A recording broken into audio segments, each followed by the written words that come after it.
How's it going, my people? This is your boy Wired Up, and welcome to another episode of Wired Up TV. Hope you guys got your hands on the steering wheel and keeping your eyes on the road. Handle all your business, no matter what it is. Take care of it, my people. Y'all know the drill. Do not be a responsibility hoarder.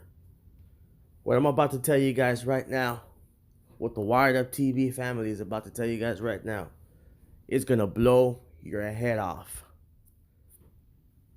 You guys know how the truth works. I don't have to explain to a lot of you guys how it works. Usually when something occurs, let's say an accident, a car accident, when it occurs, usually the truth is what happens then. What you hear on the news that day is the closest to the truth that you're ever gonna get.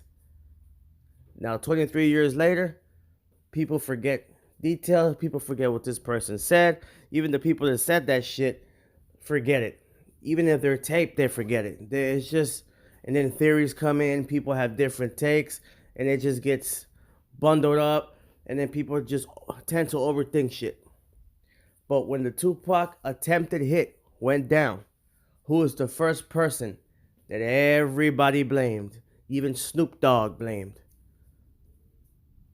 The police blamed them. The police that were in bed, the police blamed them.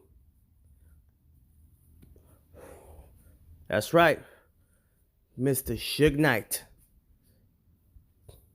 Now, you hear this all the time. Well, who will be stupid enough and bold enough to put himself in the car knowing that they're going to shoot up the damn car? Suge Knight did. That's the only way he can get away with this hit, was to be in the same car with him and have him drive by, shoot up the car. But what I'm about to show you guys right now is professional police officers telling you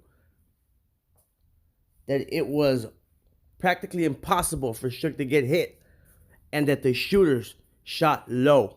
Professional shooters, professional marksmen shot low. What I'm about to show you guys right now is going to blow your fucking head off. Snoop Dogg, Russell Poole blamed it on Suge Knight. This is the only way Suge Knight can get away with the murder, right? But he didn't get Tupac. Tupac was too smart. Tupac was leaving the label.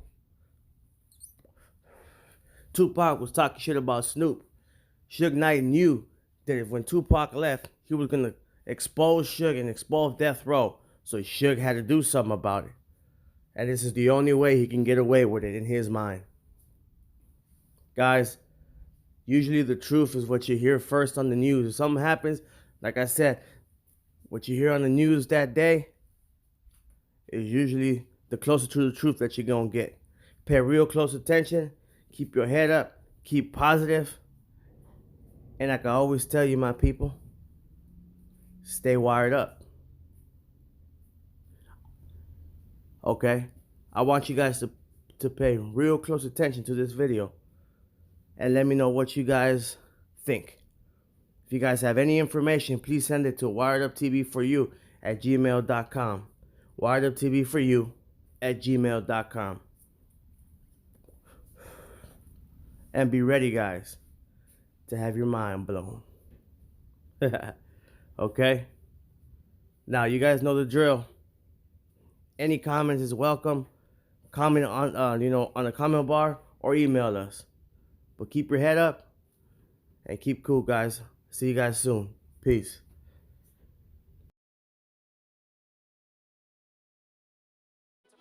To disprove that Suge had Tupac killed while he was sitting in the vehicle by doing an experiment to mimic what happened.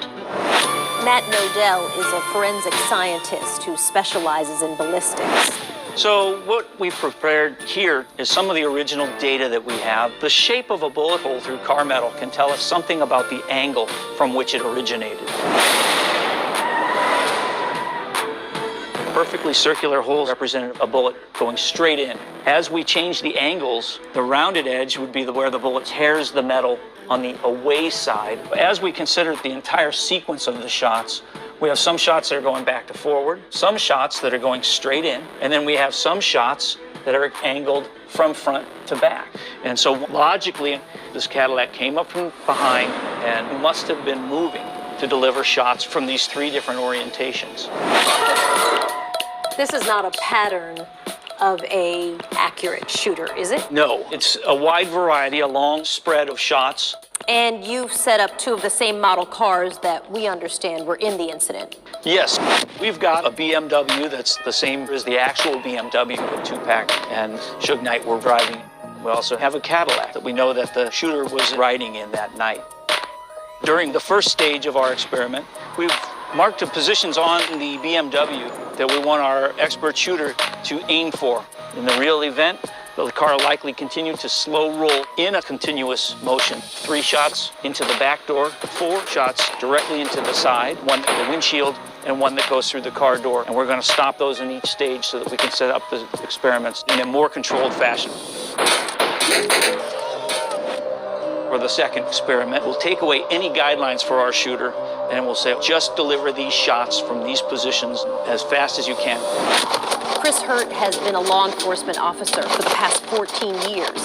He's now a law enforcement firearms instructor, certified by the California Department of Justice. Chris is going to load 9 rounds from a Glock semi-automatic pistol. And that 9 rounds comes because of the holes, basically, you counted in the vehicle? Yes, we're aware of 9 that actually struck the vehicle.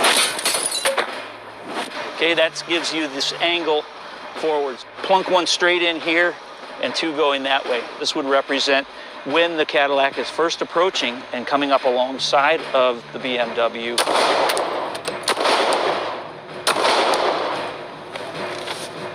Okay, position 2, the side shots, going almost straight into the side of the vehicle.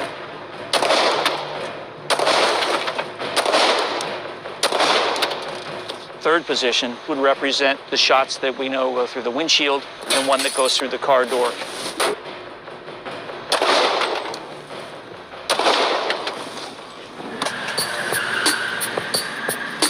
Well, first of all, you're a very good aim. Thank you. There's only 2 holes that I can see in this dummy that passes through the arm and then into the gut.